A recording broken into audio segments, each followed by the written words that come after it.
Good evening. I'm Zerlina Smith. This is Tammie Vinson. This is Hunt Ahmed. We're doing our family focus tonight, Mothers Who Care, sponsored and supported by Increase the Harvest. We are all board members of both organizations, and this is part 3 of our single parent component.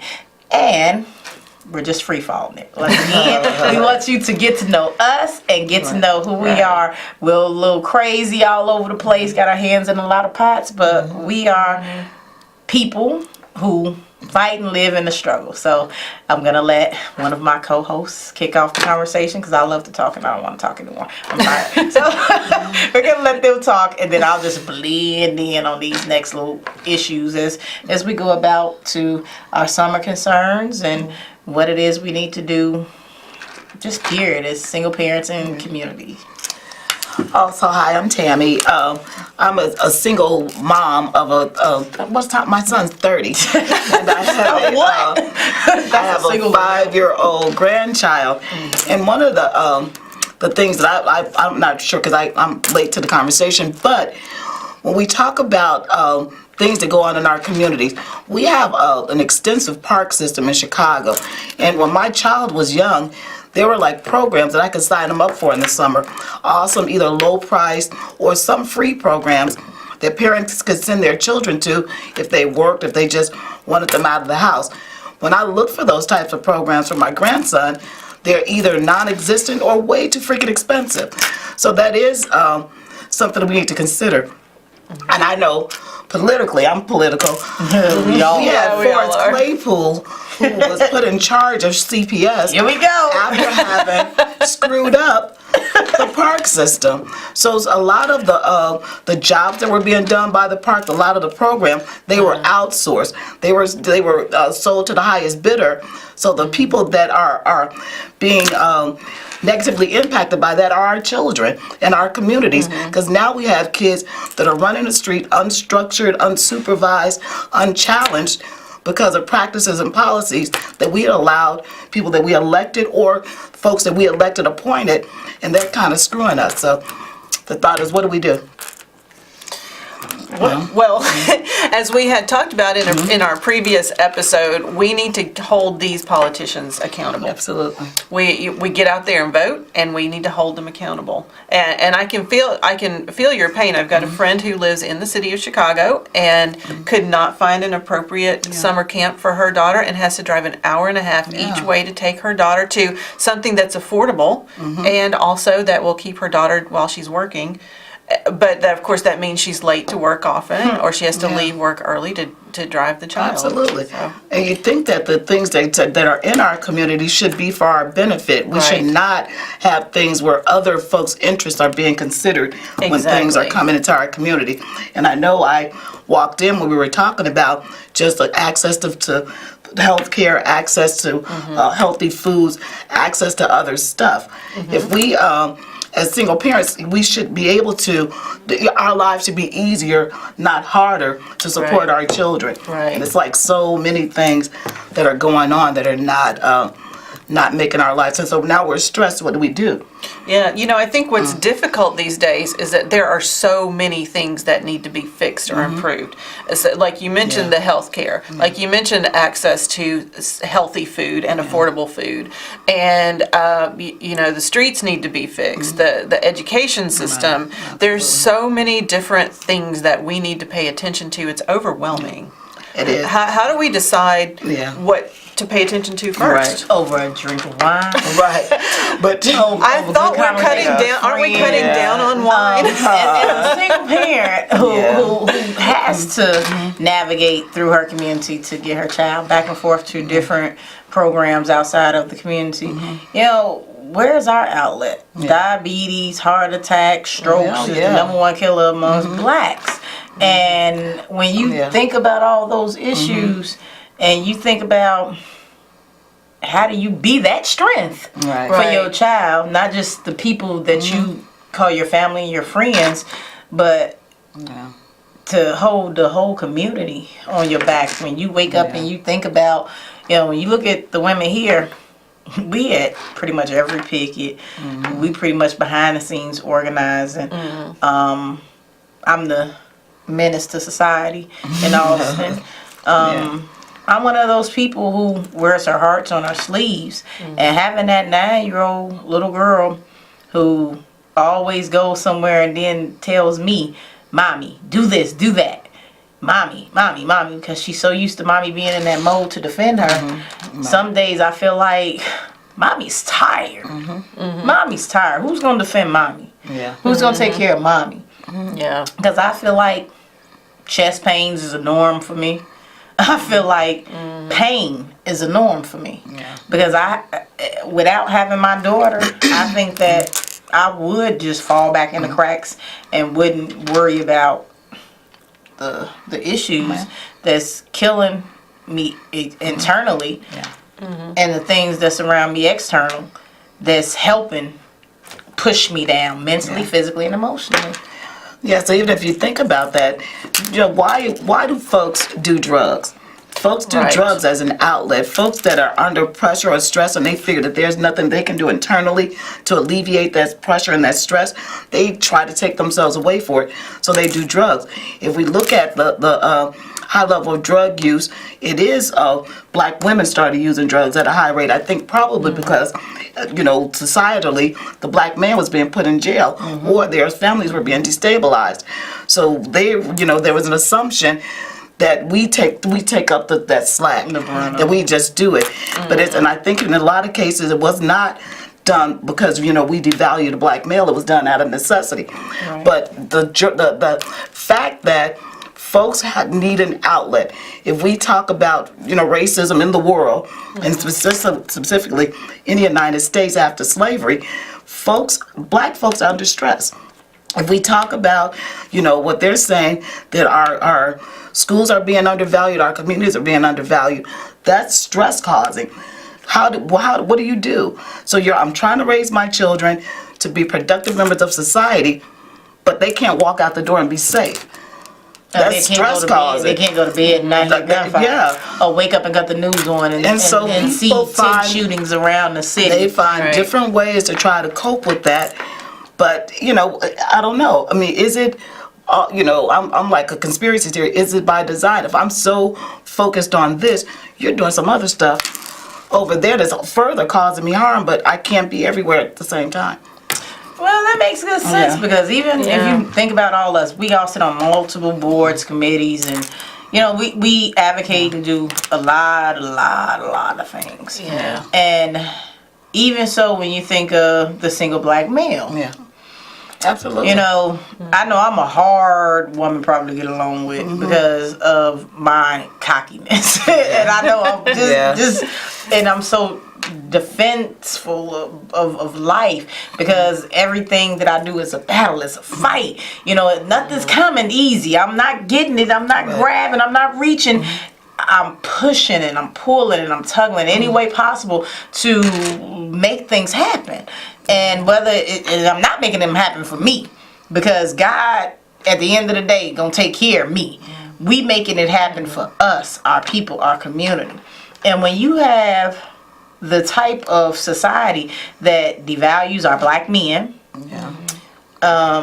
even subliminally, I sit in the back of my head think like being single is a good thing because I want to date, but then what options are there? You got so many people cutting me down as a black woman. You might not want to date me because of where I live at, because you got to drive through multiple gun-stricken areas, red tape and yellow tape, whatever. And if you're a man and you've changed your life around, you want to come back to the hood and date somebody who lives in the hood. Ex-offenders, how do we give them second chances? And these are our children's fathers. How do we give them second chances to stand up and be those strong men of their children's lives when society has put so much pressure on us as women to be the man as well in our household. When I tell you I'm tired. Politics is mentally draining. Life at some point seems like it's gray. It's no color. And I can't be the only person who feels that way when you think of. I'm not turning to drugs now. I'll turn to a glass of wine. You know, every now and then. Shot. No. You know, a shot. You know, mothers who care. We have monthly meetings, right? It's open to everybody. You can go on the Increase the Harvest Facebook page.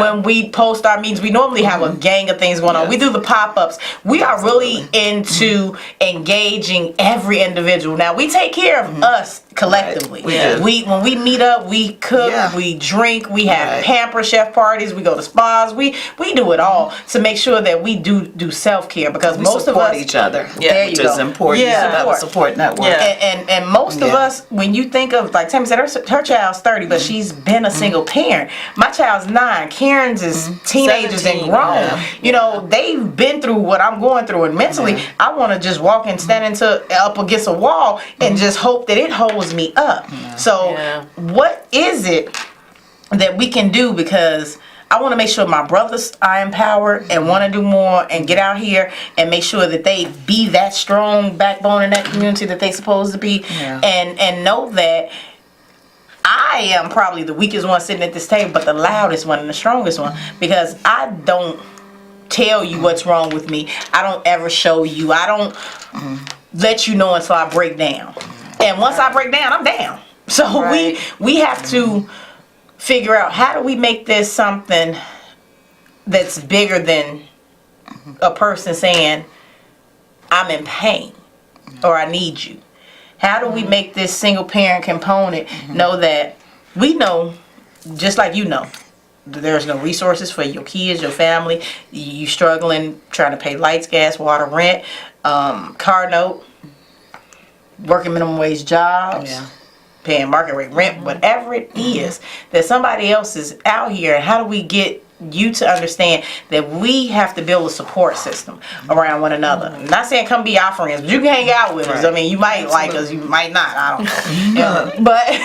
But you know, to deal with those relationships that you already have in your community. How do we get people to buy into loving thy neighbor, being that good neighbor again? One issue that I think is very important that I see in society as a whole is that a real lack of empathy. I think that there are a number of people, most of my friends are able to have empathy. You know, I can feel what you feel, I feel what you feel, you feel what I can feel. And I think there are a disturbing number of people who don't have a lot of empathy. And I don't really know if that's something you can instill in an adult, but definitely we can raise our children to think about the other person, to think in terms of what's good for yourself, but what's good for other people as well. And to that point, when we talk about how you have to engage with people, Chicago is so freaking highly segregated that we don't have the opportunities to engage with folks outside of our community. But within our community, in certain communities, you know, you may put forth an effort to know your neighbor, go to the block club. Block clubs are almost non-existent. But if you do, we're trying to build them back up. We are, absolutely, because it's important. You have to find a way to engage with the people that you live around. Because when I first moved into my new community, because I moved where I'm a few years ago, I walked the streets, which Zerlina does too. I mean, sometimes you just have to walk the street. Say hi to folks. There's nothing wrong with walking the streets and saying hello. People will know your face. I mean, my neighbors know me. They may not know my name. They know where I live. They know that, you know, whatever. So if I'm not afraid of my neighbors. But the lack of exposure, the lack of that engagement instills fear. You're ready to believe that these people are deserving of mass incarceration or lack of affordable housing or low-wage jobs or poor education, because you just don't know them and you believe the hype. So we need to increase engagement and collaboration and loving each other. So do you think that, you know how, just from me ear hustling, we have a lot of people who don't have high school diplomas. A lot of parents who don't have high school diplomas, right? Okay. this new math, new curriculum our kids get, all right? Shouldn't these schools be giving our babies some tutors for free? No, but when you go back to the adult education, I kind of laugh because at the end of the day, they put so many labels on us where you have to have. They say that they just increased that criteria, the rankings or something for those GEDs.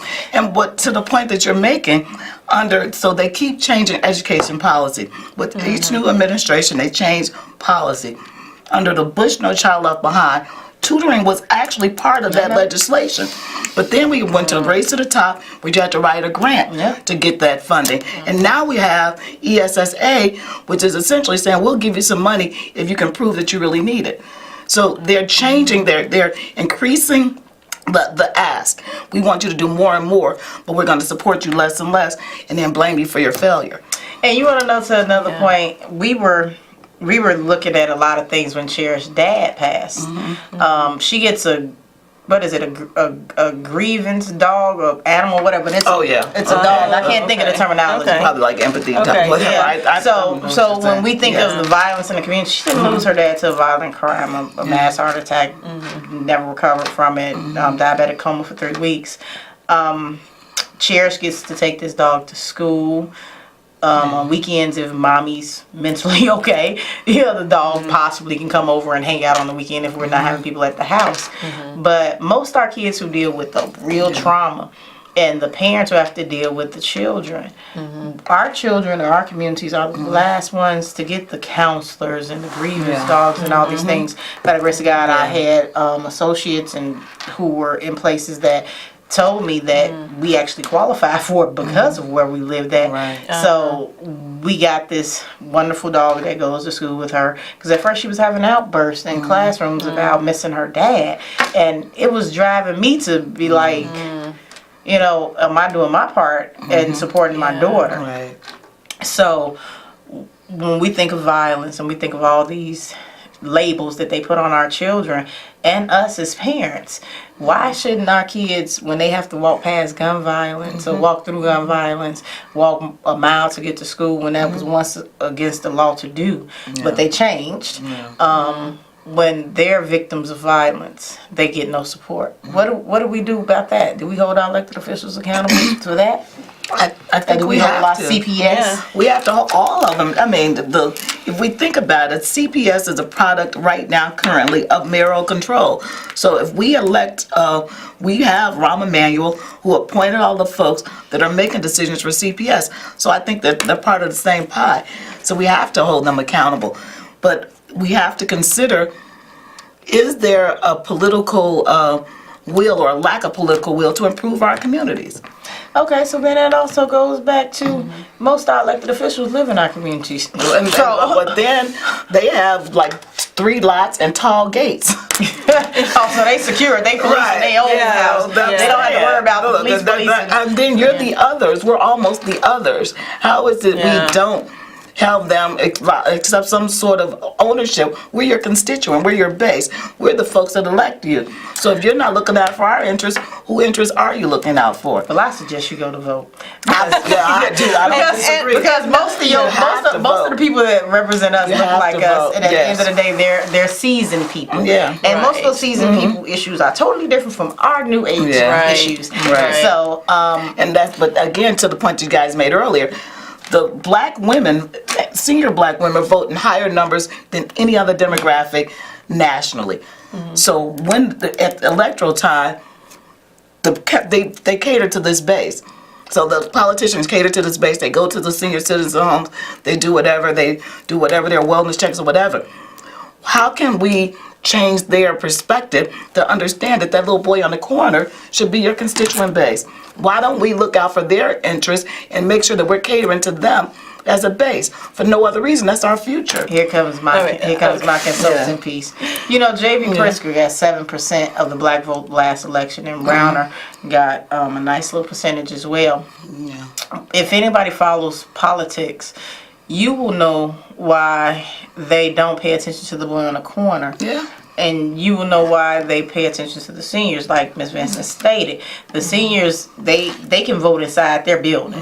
They don't have to leave. They're going to get their early voting stuff in the mail. Everything is convenient for them. Right. And they are the ones who pretty much were a part of a lot of the change in the 80s. Right. So they know what it took to get to where we're at, and they still have They that value faith. the vote. Exactly. They absolutely. Right. They're gonna They hook or value- crook. They're going to vote. Yeah. And us, we just sit back like somebody owe us something. Yeah. Yeah. You know, and the kids on the corner can be on that corner faithfully like it's a job, whether they're making money or just hanging out there. And yet still won't leave that corner to go vote. And if we don't start building our power, you will always have a corner which will keep you content with where you are.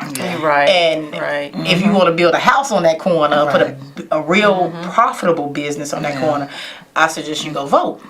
Because the vision of our community isn't what I want it to be for my child. Absolutely. And if it was not for, not just these women, but I have Increased Harvest has a team, Mothers Who Care, which is a part of Fathers Who Care. It's like 110 of us. I mean, it's a lot of us. Yeah. Well, we come out and we stand and we build a capacity of relationships throughout the West Side. And the most painfulest thing to see is that baby standing on that corner today, because we know he's gonna be there tomorrow. Yeah. And we can't We have to give them something. anything. And we have elected officials with the power that can. So. Not taking anything from my seniors, because my seniors are, they lead by example. Absolutely. Them queens and them kings. Right. If you don't respect your seniors, you will never know where you come from to know where you're going. Right. So, what is it that we're going to do? What is it as single parents, besides what we do for one another to give our people the support that they need to get out there and develop these relationships, not just for them, with other people when in times of need, to get them to know that this not just affects you, it affects your children. What goes on in your house affects everyone in your house. You know, I think it's really important. We've talked a lot about voting and the importance of voting, but I think one thing that we're doing that you've mentioned a few times is getting out in the community and being vocal and being visible. And I'm wondering, you've talked about pop-ups. Would you mind to explain what is a pop-up? The Block Club pop-ups are, it started off as a safety zone initiative. Now it's pretty much an anti-violence initiative, which is the same thing, just different. Safety zones are pretty much state legislatively led, and anti-violence initiatives are pretty much community-based led. We sit back with Increase the Harvest and multiple other organizations, but Increase the Harvest is pretty much the spearhead leader for the Block Club pop-ups to get people to come back outside their houses and take ownership and pry back into the blocks if that block has been infested with any type of crime, or if they feel as though they need to call the police 911 excessively a multiple amount of times, then we show up. Someone invites us to the block, and we bring. You show up with a tent. We show up with a tent. We show up with music and bouncy houses. With a grill. With the grills, the barbecue food, grill. Yeah. and everything. It comes out of music. Comes out of our pocket. We have no donations, no one sponsors, but we have a bunch of people who support us in the act, and we know that we don't have much to offer, but we come out to build those relationships. We come out knowing that Tammy bought $30 worth of hot dogs and hamburgers, and Karen bought 50 cases of water. And we do this every other week, not because we want something from you, but we want you to take pride back in your block and believe in a community policing model, which means that model looks like whatever you guys on your block want it to look like. Does not look like Zerlina's, Tammy, or Karen's vision. It looks like your vision, because we can call the police as many times as we want, or we can talk about we don't want the police or anything. But in the same token, people call the police, and people just want to be safe. Yeah, People want to feel safe in their community, in their neighborhoods, in their home. Right. And I think one of the values of the pop-up is that folks can engage with people that live on their block that maybe they normally don't. Right. And at that point, what you can figure, what the seniors will do, and what we need to get the seniors to reconnect with the young folks. Because some folks like, I don't tell that boy nothing because he going to turn around and yell at me or curse at me or do whatever. Curse back. I mean, let them know that there's somebody that acknowledges them, because sometimes these children feel like they're unseen and unvalued and unrespected. Tell them, I care enough about you to tell you to, to stop doing this. Pull up your pants, if that's your thing. I don't really care. Get off your, and you can't really tell them you can't really tell them to find a job. Because there are no jobs in our community. But you have to at least let them know, people know, everyone know that you see them, that you value them, that you respect them, and that you actually love them as people. And don't be like Zerlina, because Zerlina treat them all like they her little brothers. Which is love. Don't be like Zerlina, because everybody be like that. Right. They call me Miss Parker on the block. Yeah, so we have to always make sure that one thing for sure and one thing for certain is to kiss and show love to our children. Absolutely. Regardless of you giving birth to them or whatever. Right, but to just show love, because 9 out of 10 I think that's what's really missing is the family component. And the family component does not just consist of blood. It consists of anybody. It takes a village, a community. It absolutely takes a village. And I'm telling you, I will walk down the street with a switch like my mom used to do me. If I ask you to get off my corner, one more time, and if you're gonna stare, you're gonna clean up. Exactly. Let me cut my grass or something. You gotta put them to work. Put them to work. Give them something to do. Just you're not gonna just stand there looking stupid. And the good part is, that we believe, and I know one thing about me is I believe that if we embrace them, they'll embrace us. Oh yeah. Just like if they attempt to stand on my corner, if they're across the street, they just standing there for too long. I'm gonna say, come here, let me ask you something. I'm gonna pull my lawnmower out. I'm gonna give you $20. Come on, grass for me. I'm gonna give you something other than whatever it is you're doing to do. And then my daughter doesn't have to say she sees them across the street doing whatever it is that they're doing outside. Outside know their name. Okay, I know you, or I may not know your name. Look, Miss Vinson say know their name. Now, the good thing about this is what are you? I don't know if you want to tell people your background. No, but I teach in CPS. I teach at DePriest. See, and when this woman walks down the street, every child knows her, and she knows their name. And you have stuff like that. You just can't pay for. It's priceless. Yeah. And with the work that we do, it's not even work. I don't know. My mama said she think I'm spit out of Mary or something. She's like, I don't know what you're gonna die none or something. I mean, she just when you think about what we do it from the heart. It's very time consuming. It's very costly, and once again, we rely on each other to do what we need to do for our community. We don't ask anyone for anything. If they donate things, they do, but it's all about the community. It's never about us. So yeah. Too important. They get quiet. Did these two get quiet? We do important stuff. Yeah. See, now if we were at home sitting or somewhere having a meeting, Tammy would have the most bitter red wine, and Karen would have the fruits and the vegetables, and we'll be sitting there talking about well, what's our next campaign? Like, I'm really gonna get on top of this housing campaign issue that we're gonna wrap up. That's gonna be a collaborative effort, and so we're gonna reach out to other folks, because it should be a citywide initiative to make sure that folks can actually stay in their homes, have places that are, our homeless rate's too high.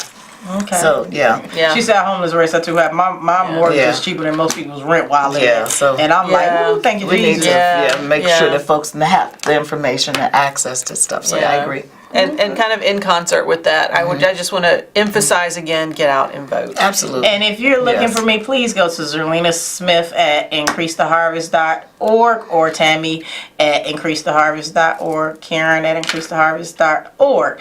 And we love you, we forgive you, we support you, and we would like to thank you for tuning in to part 3. And Fathers Who Care will start their first series, part 1, I believe in 2 weeks.